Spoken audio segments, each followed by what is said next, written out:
Hey guys, it is Wednesday. We are continuing the conversation today, and this one generally on Wednesdays I try to do some sort of action step or challenge that will accompany things that we've been talking about, and to really kind of move us, if you will, a little bit out of our heads and into our hands and feet. Um, I am the first to say that my love language with Jesus is oftentimes study and thinking. I love it, and I enjoyed school for that reason. I love figuring out how things work.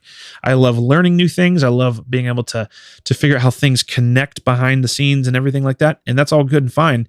But if I don't move it from my head to my heart to my hands and feet, I am not being faithful with God's design and intention behind being a disciple of Jesus in this process that we call discipleship. And so, like in this process of discipleship, Sunday is just a part of that. It is not the whole thing. I can't emphasize that enough. If you spend only your time with Jesus when you gather with other people on a Sunday, while that is important, it is not enough. It is not the same thing.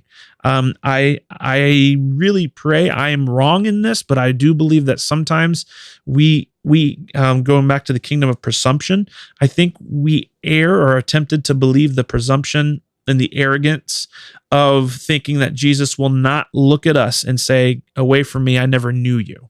And so I think there's a big danger that I am very wary of.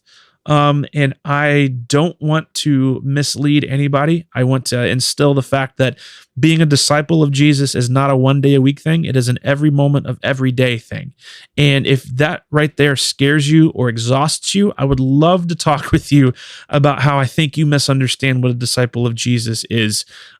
Yes, there are things to do, but it is not about doing. The doing comes out of being. And so that wasn't even at all a part of what we're going to talk about today. But here's that's a genuine offer. And so if you'd like to take me up on that and chat more about that, I would absolutely love to do that. But for today, I want to lean back, not actually to the kingdom of presumption and arrogance, but the kingdom of insecurity. Okay, because I think sometimes our fight with insecurity and honestly presumption too, I guess we can lump that back in there, can be aided by how we act more like Jesus in other ways that might seem non-connected.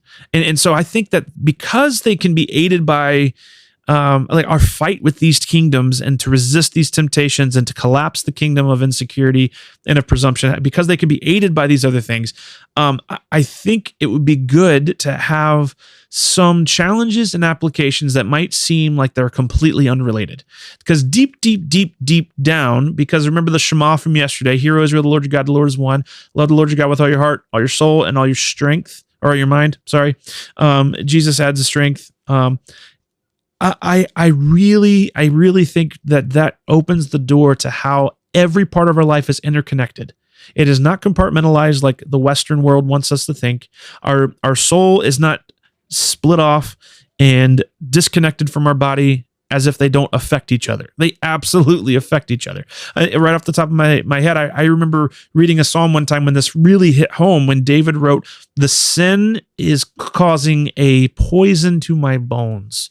Was one of the ways that I read that in high school, and it really connected to me. Like, man, okay, so my actions really do affect, and like the sin of my soul, disobeying God or pledging allegiance to darkness by indulging in this sinful behavior absolutely affects my body, absolutely brings disease and brings me closer to the master of sin and death.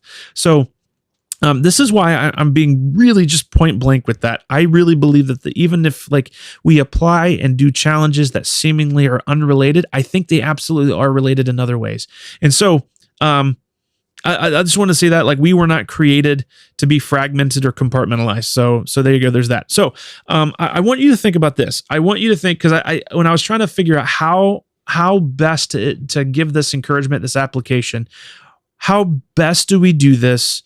And it seemed like it would be potentially applicable to everybody in every walk of life. And this is what I landed on after thinking and praying through this. And it's whenever we feel like we are mistreated or we're treated unfairly by other people.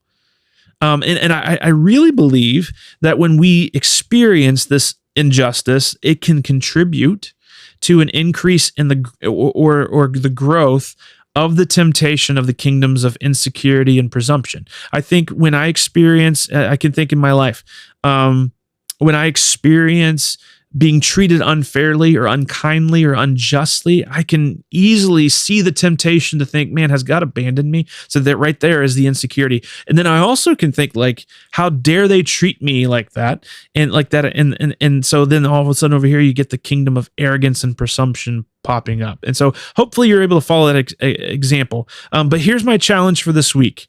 You ready? I want you to extend grace. And so what I mean by that, here's what that could look like. I want you to choose to give someone the benefit of the doubt. Or maybe you go even a step further. Maybe you just outrightly forgive and overlook someone when you feel like you've been wronged by them. And there's a method to this. I believe that as Jesus people, we should be the most gracious people on the planet. So at the very least, we need to be practicing grace and learning how to extend grace in that way.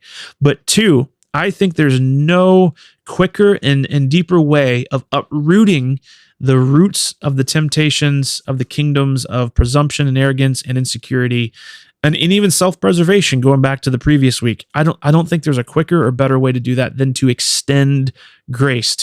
This word has popped up in Matthew 3 and 4 a couple of times. Aphiemi, forgive, let go, let it not be anymore. To extend grace to somebody, especially when you feel like you've been wronged or treated unfairly. So that's my challenge. It's not an easy one. Don't get me wrong. But that's my challenge this week for you to continue to apply that in maybe a seemingly unrelated way. And I will be back with you tomorrow.